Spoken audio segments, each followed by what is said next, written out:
అందరికీ నమస్కారం. మనం షుగర్ బోర్డు గురించి తెలుసుకుందాం. ఇది మ్యాంగో. ఇలా ఎంత షుగర్ ఉంది చూడండి. 1200 ఉంది. 3 గ్రాములు ఉంది. ఇది తాగితే మనకు మంచిదా? ఆరోగ్యానికి మంచిది కాదు. ఏంటి లింకా లింకా ఎంత ఉంది చెప్పండి. 10.7 గ్రామ్స్ ఉన్నాయి.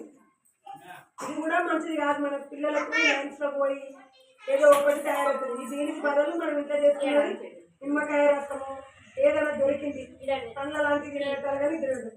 ఇల్లే ఉన్నది ఏంటి ఇది ఎంతుందో చెప్పండి. ఇది చిన్నదా బాడీ, ఇంకేం లేదనుకోవద్దు.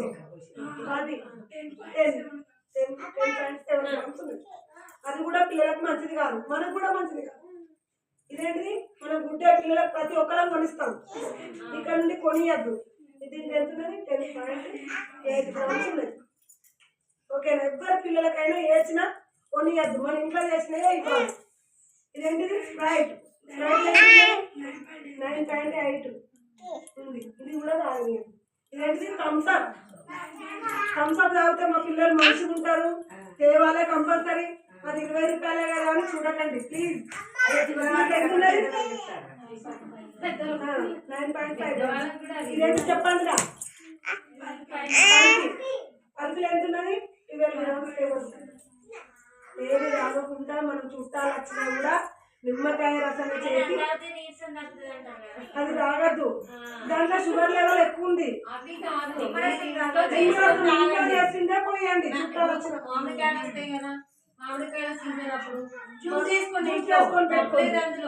మన దోసకాయ తోటి కూడా జ్యూస్ చేసుకోవచ్చు. మనకు కొంచెం బెల్లం వాడుకోవచ్చు. బెల్లం లేకుండదు. ఇంట్లో చేసుకునే ఏంటంటే అప్పటికప్పుడు చేసుకుంటే ఫ్రెష్ ఉంటాయి. అప్పటికప్పుడు ఇన్ని రోజులు నాకు తెలియదు, మీకు చెప్పలేదు. ఇన్ని రోజులు నాకు షుగర్ బోర్డు గురించి తెలియదు. మొన్ననే జనవరి 1 నుండి అవగాహన వచ్చింది. కలెక్టర్ మేడం గారు చెప్పి మీకు నేను అవగాహన నాకు మస్తు మెచ్చుకున్నారు. కొత్తగట్టు సెకండ్ మన జిల్లా లెవెల్లో నేనే ఫస్ట్ పెట్టిందని మస్తు అందరు క్లాస్ కొట్టింది. మన ఊరికి పేరు వచ్చింది ఈ షుగర్ బోర్డు వల్ల. మేడం వాళ్ళు చెప్పింది నాకు. నేను వెంటనే పెట్టిన, గ్రూప్లో పెట్టమన్నారు, పెట్టినందుకు కలెక్టర్ మేడం మన అన్ని ఊళ్ళ కన్నా మన ఊరు చాలా మంచిగా ఉంది అని అంతమందిలో నన్ను నిలబెట్టి అడిగినందుకు మీకు అందరికీ కూడా నాకు కూడా మీరు అందరికీ సహకారం ఉంటేనే నాకు మంచిగా ఉంటాను.